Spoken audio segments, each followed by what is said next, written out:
Muy buen día, mi nombre es Adriana Juárez Duarte y soy estudiante de la licenciatura en Nutrición Aplicada por parte de la Universidad Abierta y a Distancia de México. Esta es la presentación del caso clínico 2 de la estadía 1. La presentación del caso. Mujer de 83 años que fue resguardada por el DIF debido a que se encontraba en estado de indefensión, siendo trasladada a la residencia para adultos mayores, en donde se realizó su valoración de su estado general. No se cuenta con información de parientes, de escolaridad analfabeta, que vivía de forma indigente. Requiere de asistencia debido a que no se puede levantar sola, no cuenta con piezas dentales, su comunicación verbal es limitada, con audición disminuida, visiblemente delgada. En su primera revisión hace 2 meses pesaba 50 kilos y según el cuidador asignado, ha disminuido la ingesta alimentaria de forma gradual en el último mes, negándose a comer durante el desayuno, consumiendo solamente papillas dulces, 1/3 de taza y atole 1 taza. En el horario de comida solo consumía la mitad de la dieta prescrita y en el horario de la cena consumía aproximadamente 1/3 del total de la dieta en papilla. De acuerdo con la historia clínica, cuenta con el diagnóstico de hipertensión arterial y fibrosis pulmonar detectado en su revisión médica. El tratamiento farmacológico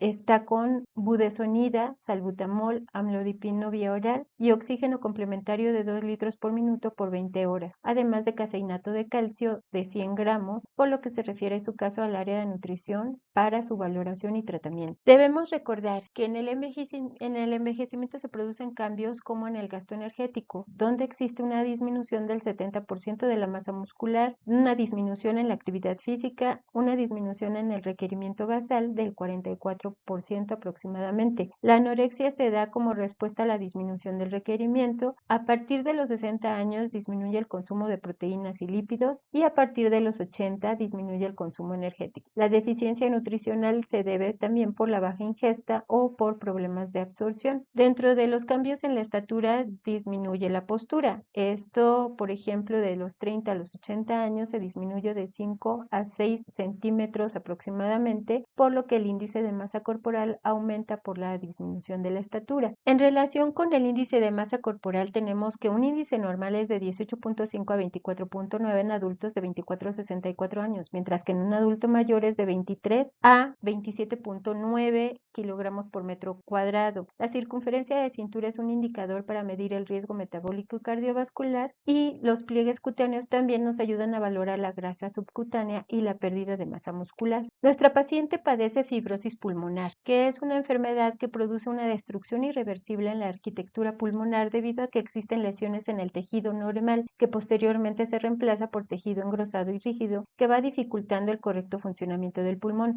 Dentro de las causas es debido a un estado inflamatorio constante producido por el uso de drogas inhaladas, por medicamentos, tabaquismo y enfermedades fibrosantes progresivas. Los síntomas que se presentan son la falta de aire, la tos seca, el cansancio extremo, la pérdida de peso involuntaria, el dolor muscular o articular y el ensanchamiento y redondeo de las puntas de los dedos, de las manos o de los pies. Dentro de los factores de riesgo se encuentran el fumar y determinados trabajos como la minería, la agricultura, la construcción y donde se manipulan solventes. Los tratamientos contra el cáncer como la radioterapia y la quimioterapia, y también existen los factores de riesgo de origen genético. Dentro de las complicaciones, estas están relacionadas con la presión arterial alta en los pulmones, la insuficiencia cardíaca del lado derecho, ya que esta cavidad derecha del corazón bombea con más fuerza de lo normal la sangre a través de las arterias pulmonares parcialmente obstruidas. El cáncer de pulmón y la fibrosis pueden exacerbar el riesgo para desarrollar infecciones respiratorias y coágulos sanguíneos. Dentro del diagnóstico se puede hacer el diagnóstico diferencial por medio de radiografía de tórax, la tomografía, el ecocardiograma, las pruebas de función pulmonar como la espirometría y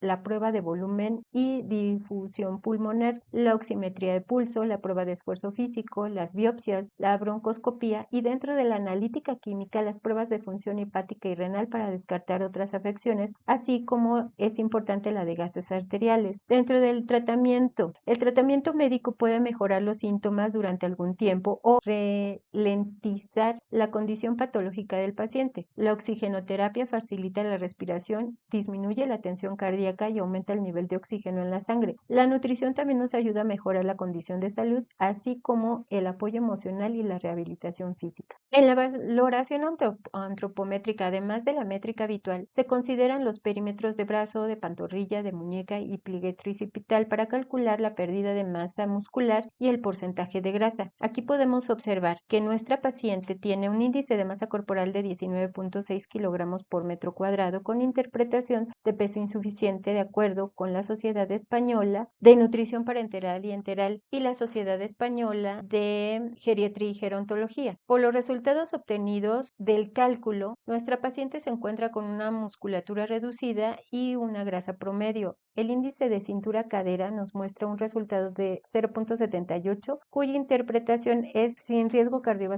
Sin embargo, yo no lo tomaría en cuenta y más adelante les explicaré el porqué. En sus estudios de laboratorio podemos ver en verde los valores dentro de lo normal y en amarillo los valores bajos, como la albúmina, cuyo valor normal es de 3.5 a 5 gramos por decilitro, las proteínas totales, cuyo valor normal es de 6 a 8.3, por lo que están asociadas con un problema de desnutrición.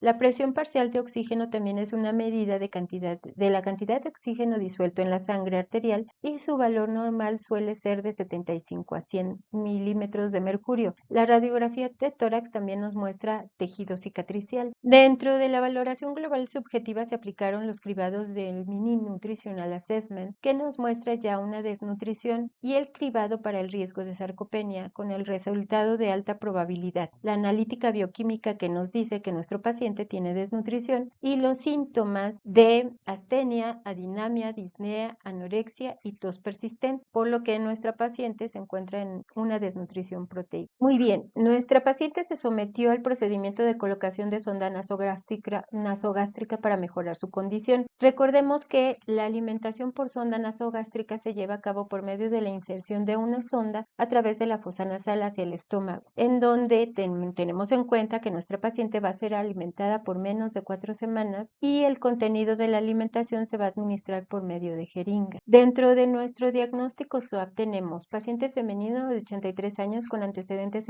heredofamiliares desconocidos, ya que no cuenta hasta el momento con parientes que la auxilien. Antecedentes de hipertensión arterial, alcoholismo y tabaquismo negados, que vivía de forma indigente, de escolaridad analfabeta, sin piezas dentales, comunicación verbal limitada, hipoacusia bilateral, y la paciente presenta hasta este momento anorexia, adinamia, astenia, disnea y tos persistente. El diagnóstico medio es de hipertensión arterial y fibrosis pulmonar. Se practicaron estudios de laboratorio y gabinete para establecer el diagnóstico, siendo valorada por el Servicio de Medicina, Psicología y Nutrición. Presenta una talla de 1.53 metros, un peso de 46 kilogramos, un índice de masa corporal de 19.6 kilogramos con interpretación de peso insuficiente.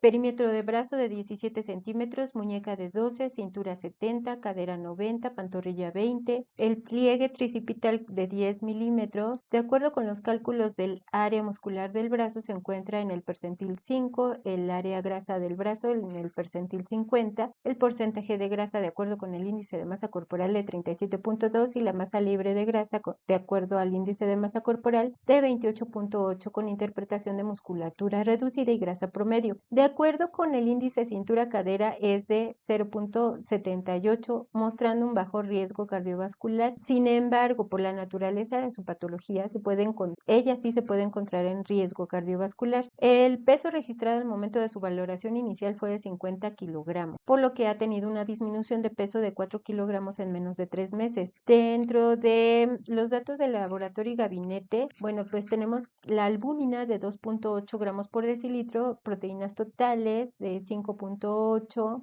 gramos por decilitro, la presión parcial de oxígeno de 60 milímetros de mercurio, la radiografía de tórax con presencia de tejido cicatricial confirmando la fibrosis pulmonar. Dentro de su exploración física, la paciente se encuentra visiblemente delgada, con leve palidez en piel, su sistema nervioso conservado, el sistema musculoesquelético con el tono muscular disminuido, generalizado. La marcha es una marcha asistida, el sistema neurológico está conservado y el sistema urinario sin presencia de infecciones. Dentro de los medicamentos prescritos tiene el caseinato de calcio con 100 gramos, budesonida de 2 disparos, albutamol 2 disparos, amlodipino bioral en caso de presentar presión arterial alta de más de 140 milímetros de mercurio y el oxígeno complementario de 2 litros por minuto por 20 horas. De acuerdo con los datos antropométricos, la paciente se encuentra en un peso insuficiente evidenciado por su índice de masa corporal, relacionado también con la poca poca actividad física y su edad y la presencia de anorexia. De acuerdo con el cálculo de peso, se encuentra con disminución de 4 kilogramos con referencia a su primera valoración, en donde se registra un peso de 50 kilogramos en 2 meses. Con respecto a la evaluación mínima del estado de nutrición, se obtuvo un resultado de 3 puntos de 14 con interpretación de desnutrición para su estado actual. De acuerdo con la valoración de sarcopenia mediante el formato de SARS-F, se obtuvo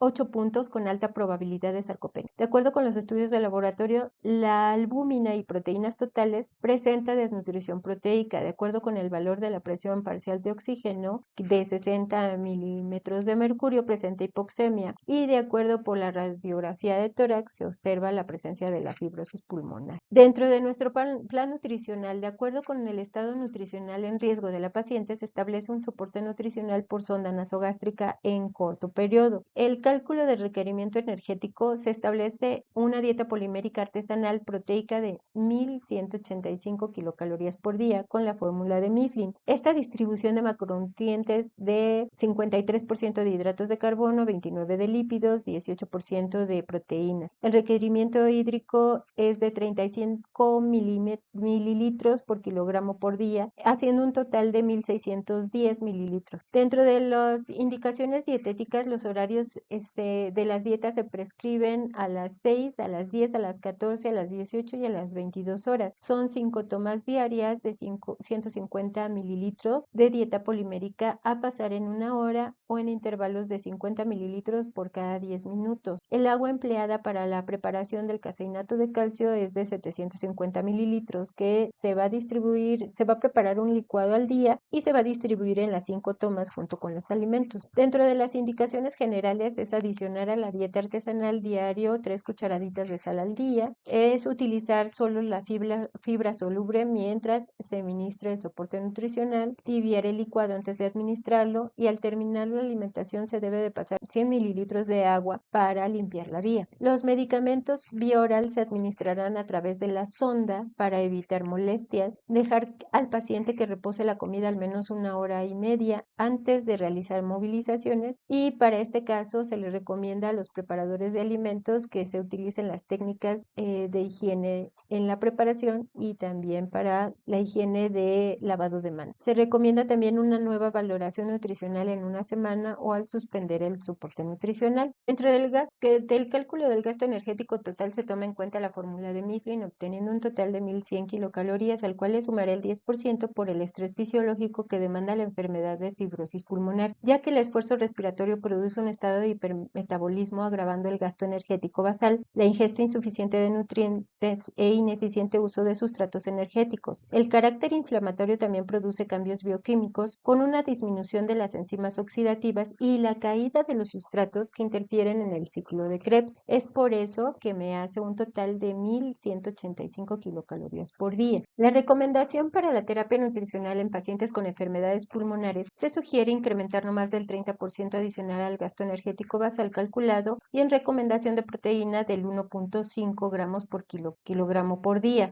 Un total de 31.5% de lípidos debido a que un mayor consumo de grasas requiere un mayor consumo de oxígeno, por lo cual aumenta la producción del dióxido de carbono. También se sugiere un 54.5% en los carbohidratos. Entonces el cálculo del GET nos queda en 1185 kilocalorías por día, quedando de esta forma la distribución de equivalentes y considerando el valor nutrimental de los 100 gramos de caseinato de calcio prescrito para la paciente. El plan de nutrición enteral se ajustó para que pueda ser administrado por la sonda nasogástrica de acuerdo con el requerimiento, con la flexibilidad de seguir con el mismo plan una vez que se retire el soporte nutricional y que se instaure la vía oral. Concluyo con la explicación de la evolución de mi paciente. Desde su instauración de la nutrición enteral, la paciente se mostró cooperativa hasta 3 días posteriores, en donde se mostró una leve mejoría. Sin embargo, el tercer día comenzó con cuadros de ansiedad por la presencia de la sonda nasogástrica, en donde trató de quitársela por sí misma, por lo que se determinó retirársela. Se continuó con la nutrición vía oral con el mismo plan nutricional, modificando la textura en las colaciones por un picado fino. Se registró la ingesta dietética diariamente, en donde también se observó una mayor tolerancia a la cantidad de la ingesta de alimentos, en donde también se muestra más tranquila los días posteriores. Al término de 7 días deja de estar en observación en la enfermería y se traslada a la residencia para adultos mayores, en donde se asigna un cuidador. Hasta el momento ya